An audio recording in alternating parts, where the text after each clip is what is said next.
In today's video, we have breaking news. Additional air traffic controllers are calling out sick. This is negatively impacting airports across the country. Also, Texas National Guard troops have arrived in Chicago. And finally, the Democrat candidate for Virginia AG, he still has the endorsement of Democrats. And all these stories will show you what both sides are saying and then give you the bottom line.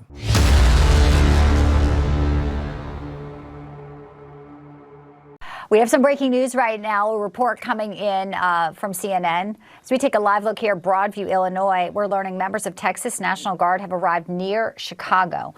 Some of the soldiers gathering reportedly at a military facility outside Chicago. They're not expected immediately to begin operations. Now, they would be at a military facility because Brandon Johnson, the mayor, had signed that emergency order saying they could not stage on city property. But again, Texas National Guard arriving near Chicago. This is the photo that ABC News decided to post on X. I don't think it's the best one they chose, but it is what it is. If you want to think about body weight standards in the military, which was in reference to Pete Hegseth and what he had to say the other day, but I'll stop right there. Listen, bottom line up front is this. These National Guard troops can't even set up and stage and prepare in Chicago. Okay, they got to go to another place outside of it because Mayor Brandon Johnson signed an executive order banning them from doing so. Doesn't make any sense, does it? I know, I agree. In fact, let me go a step further. You know what's happening here? It's one thing to go to war with China, right? Or a foreign adversary as American citizens, as our country. But it's another to go to war with people within our country. Meaning, imagine going to war with someone in your own house. It's one of the craziest things you can experience in life. That's exactly what's happening. Parts of the American people, definitely the American media and political leaders, they're waging war against the Trump administration. It's just ridiculous. Now let's hear more on this. Take a listen. The Texas National Guard has arrived southwest of Chicago at an Army training facility near the city of Joliet, despite emotional opposition from Chicago leadership. This president is determined to federalize the National Guard and to occupy our cities with the military. It's unconscionable. It's unthinkable. The Illinois National Guard deployment is still in motion, despite Democrats' efforts to stop it. Illinois Attorney General Kwame Raoul asked the court for an immediate injunction to block it. U.S. District Judge April Perry declined to grant the request and gave the Trump team a deadline of tomorrow to answer questions about when the Guard will arrive, where will they be sent, and what will they do once deployed. Department of Justice leaders visited Chicago. I mean, at this point, it's almost laughable that the state government is standing up and saying, don't let the National Guard in. And they were screaming for the National Guard on January 6th, and now all of a sudden reject it when their city is literally under siege. Yeah, that's a good point from Kash Patel, because we know we're going to hear it from lefties in regards to January 6th. They just will never let that go. And they believe that's their justification for allowing crime to continue to go rampant in our country. I don't know how you calculate all that. But more importantly, let's actually take a moment to get into the mind of some of these people who are showing up at this protest. I have a clip here to show you. Now, this woman here is running to be the representative of Illinois as a Democrat, okay? And here's her logic to why she's able to assault ICE officers and think she should not be arrested for doing so. Take a listen. Why do you think that somebody protesting ICE has any more rights than anybody else? If I go stand in front of the FBI office and try to block an FBI agent from leaving, I get arrested. It's pretty simple. Why should those rules not apply to you? I don't think any of us have more rights than anyone else, but I think we have rights. I think we have the First Amendment, which I thought conservatives liked, but I guess not. Honestly, the reason I'm on this show is to let people know, let people that are watching your show, what is happening. I am a 5 foot tall, 110-pound woman who has been thrown by ICE 3 separate times, just existing. One of which I was trying to help someone not get run over by a car. You weren't just existing. You weren't just existing. You were trying. You weren't just existing. You were trying to block federal agents or assist those who are. I was trying to keep someone from getting run over by a van. Maybe if the person wasn't standing in front of federal agents, that wouldn't be a problem. Look, you can talk over me all you want, but I want people to know this is what's happening on the ground, and you have rights. What's and I happening? know that things that we're being tear gassed, that people are being taken from their homes. ICE agents repelled from Black Hawk helicopters and arrested naked children in the middle of the night. No, they didn't. That's been completely debunked.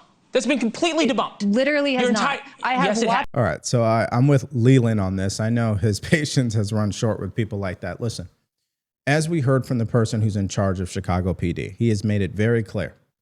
There is no room for people committing crimes against law enforcement, state, county, or federal. Doesn't matter what it is. And with her audacity to just try to obstruct ICE officers from doing their constitutional duty, by the way, she is reaching, okay? And so she definitely deserved to be thrown to the ground, at a minimum, detained in the process. And we know even if she was arrested, she would never be charged. I mean, let's just be honest about it. So let's go to the governor now, because he's speaking out against this National Guard deployment, because now he's seeing that it's real and soldiers are there. And here's what he had to say on MSDNC. They think they can get people used to the idea. And next year, I fear that what they're going to do is deploy these folks eventually to polling places and say they're protecting the vote. Donald Trump knows that without shenanigans and without these breaches of the Constitution, that he's going to lose the Congress.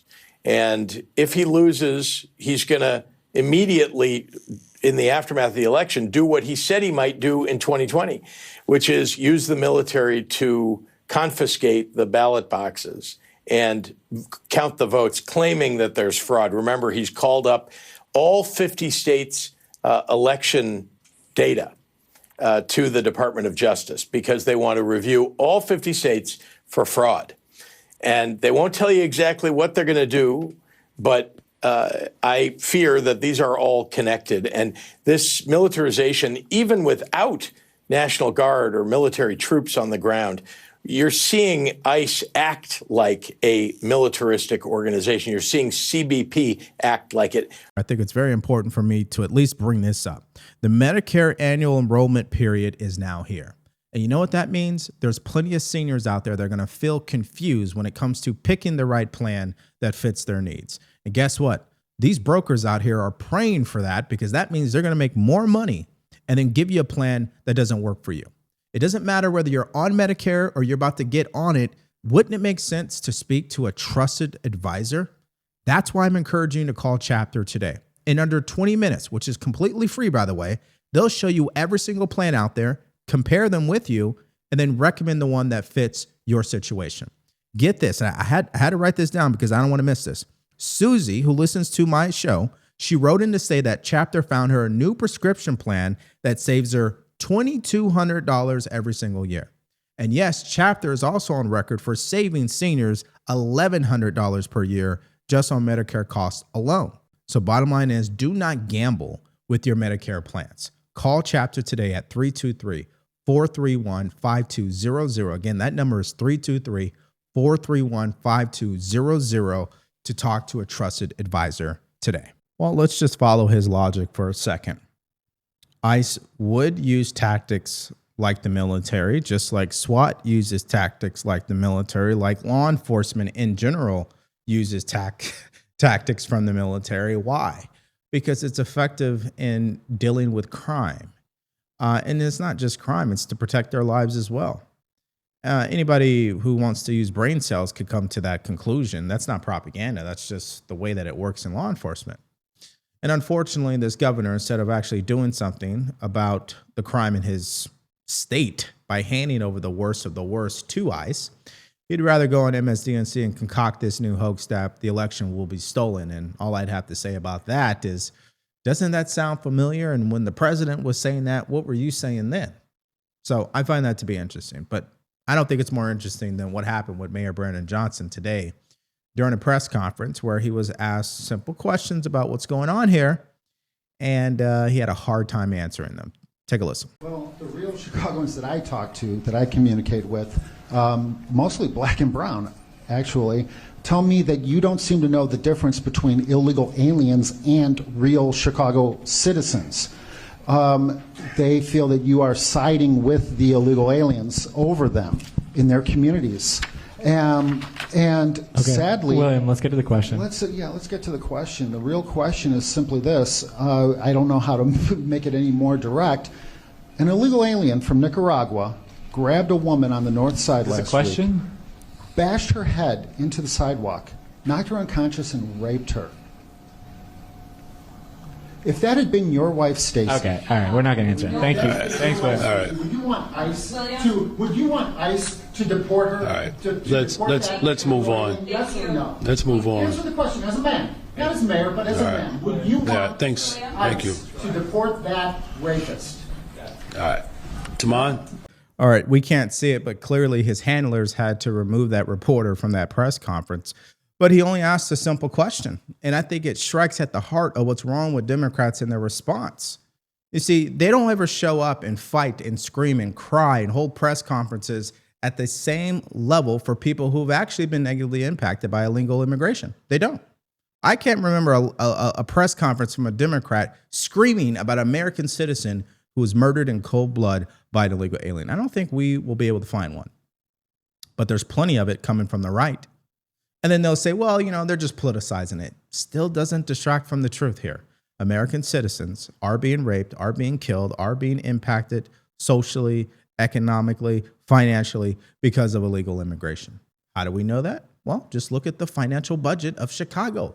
Where do they spend a lot of their money? Illegal immigration.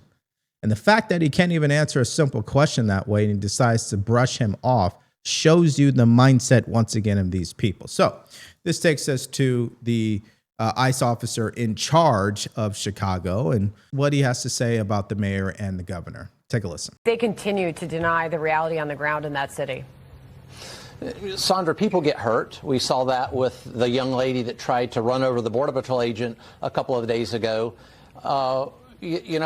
We have a mission here. We're going to continue that mission. We won't stop the mission, despite what the governor and the mayor think. We're not going to stop our mission. Chicago's too important. Our country's too important. Ma and Pa America are too important. We're going to continue this mission anywhere, anytime downtown Chicago. We have hundreds of CBP and Border Patrol agents right now streaming in to those violent areas of Chicago as we speak. And the proof's in the pudding. We're coming, and if you're an illegal alien, or especially an illegal alien gang member, I would self-deport now, or we'll do it for you.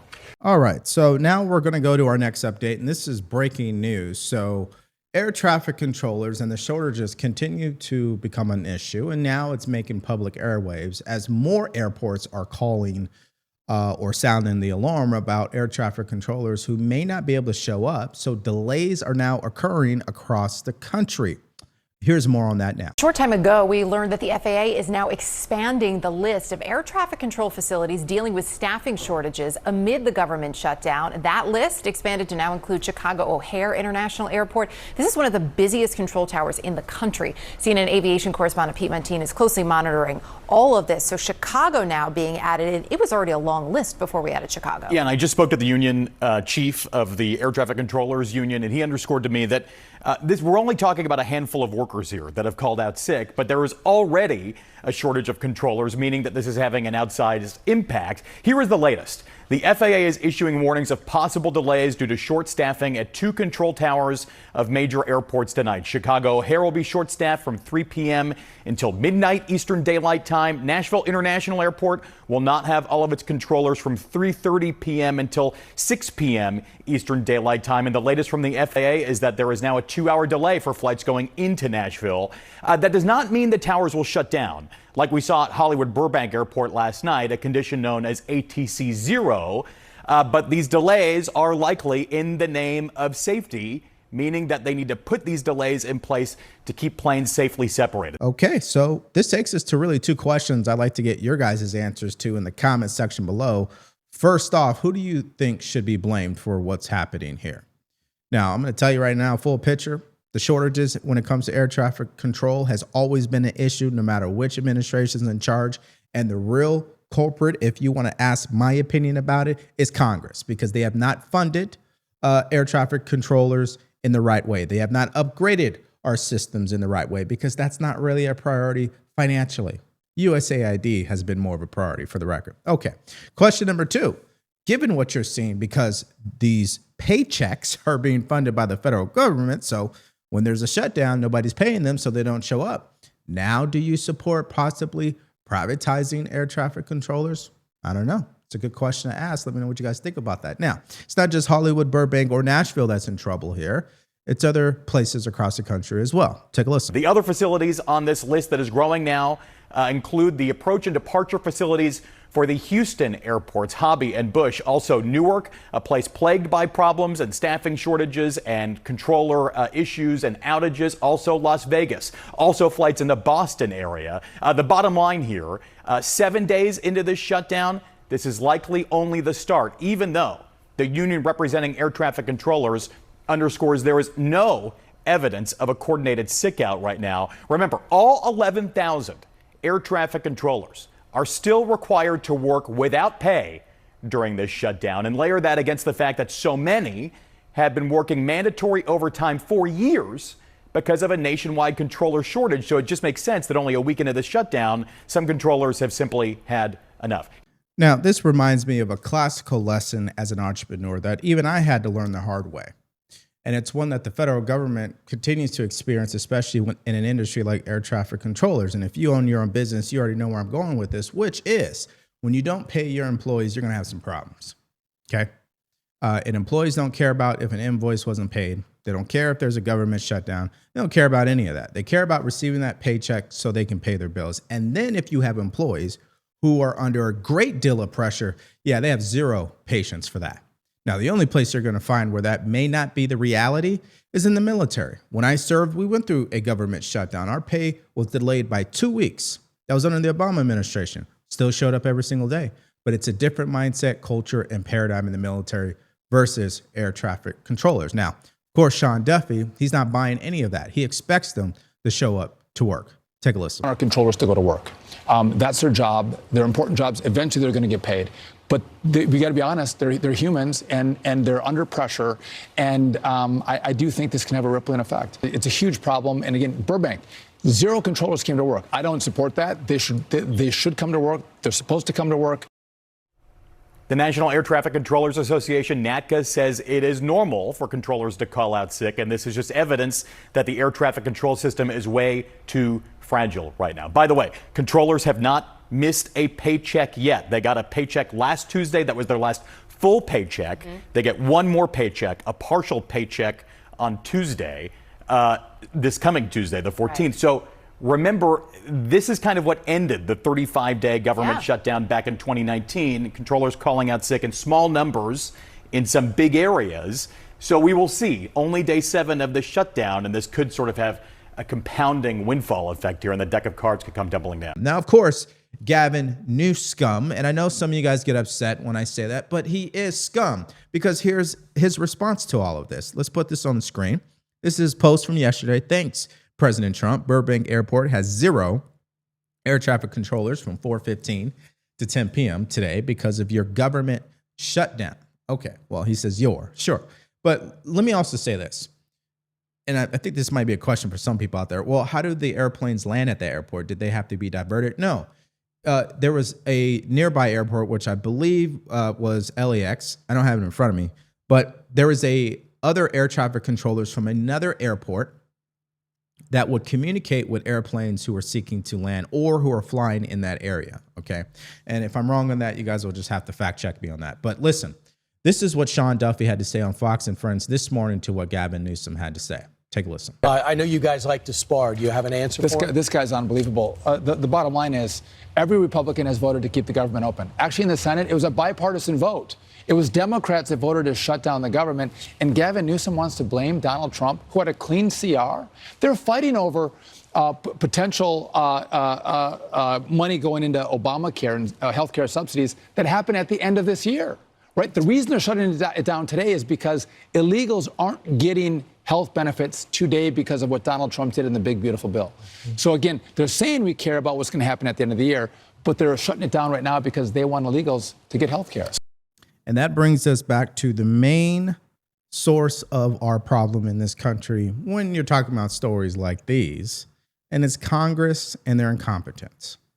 Why do I say that? Democrats have chosen to fight Republicans on this ACA subsidies instead of just opening the government and then having that fight.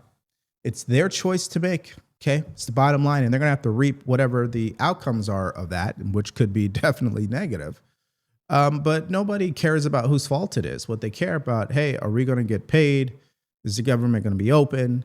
Sooner or later, when your pockets are starting to be affected, your livelihood starts to be affected by decision making out of Washington, you really start paying attention, and then you start to speak up. And that's just a political reality that both sides need to understand. And I think they do to a certain extent, but I wouldn't say Democrats really care about that right now. So let's go to this next clip from Sean Duffy as he is asked a very important question about all of this. And I want you guys to pay attention to his response. Take a listen. Zero controllers came to work. I don't support that. They should come to work. They're supposed to come to work. But these They are the didn't miss a paycheck yet, so why aren't they coming to work? I mean, it's only been 6 days. So, the paycheck, the pay cycle ended yesterday, right? Their paychecks come next week, and they see what's on the horizon, Brian. They're like, listen, do I see a resolution to the shutdown? I don't see it. So, guess what? I'm concerned about my own life, my own family, and what we do is say, again, I want people when they travel to get to where they're going. So if we don't have controllers, we're going to make sure the airspace is safe. So what we do is we'll slow traffic, we'll shut down traffic, and that's what you saw in Burbank. We saw, significant delays because controllers weren't there. I don't think he was ready for that question. I mean, let's just call it what it is. All right, it's fair. Okay, I don't think he was ready for that. It's a good one. I mean, if the government shut down, what happens to air traffic controllers? Right? What happens to them? I mean, sooner or later, they're not going to get paid. And if they're not going to get paid, they won't show up. It's getting to a point where people are going to start to feel the pain of a government shutdown. And what Democrats are banking on, okay, pay attention to this, they're banking on the American people getting upset at President Trump because some of these workers are feeling the pain. They're hoping to persuade public opinion that this government shutdown is the fault of the Trump administration and Republicans and not the fault of the Democrats, particularly 7 of them, or let's say 8, who refused to vote yes on keeping the government open. And they've already had 3 votes, by the way. Okay. They voted 3 times so far. And so the bottom line is here that once it starts to truly hurt the American people, then these Democrats are going to think twice about what they're doing here. Now, let's go to this next update, which is in regards to Jay Jones. If you want to talk about hurt and damage that could come to the American people, this individual, if he gets elected as the Attorney General of Virginia, I think those chances are going to skyrocket because this guy wants his political opponent assassinated. But here's the real story. People in Congress, particularly Democrats, still are endorsing him. Here's an example of that. Take a listen. Do you still support Jay Jones? You do. What do you think he should drop out of this race after those comments? I just answered your question. You have concerns about what you saw? The comments are completely indefensible. I've known Jay Jones for 25 years, and those comments are very much out of character for him. So if I put the comments, which are clearly beyond the pale, against knowing this guy for 25 years, I'm still a supporter of Jay Jones. What do you think about Republicans today? Well, Manu looks a little upset there, which I find to be interesting. Now, here he is posting on X about Cory Booker, senator out of New Jersey, says that he's still backing Virginia's Democrat AG nominee Jay Jones, despite the embattled candidate's inflammatory text that came to light. Quote, "This is a moment where Virginia has already started voting, and I'm going to let the people of Virginia speak." Then he went on to say that Booker said of the text that violent language like that is in our political atmosphere, is in our political environment, is unacceptable.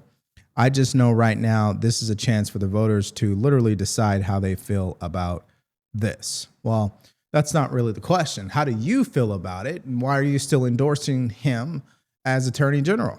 I think that is a phenomenal question. But with regard to the police comments, he says, I did not say this. I've never believed and do not believe that any harm should come to law enforcement, period. As Attorney General, I'll work hand in hand with law enforcement to support their work. Megan, does he survive this thing? He shouldn't. I don't know if he actually will, but he should absolutely be stepping down from this race. This is not the kind of leader I want, and I'm certain that the Democratic Party and my colleagues in the Democratic Party, this is not the kind of person that they want running or in leadership for their state.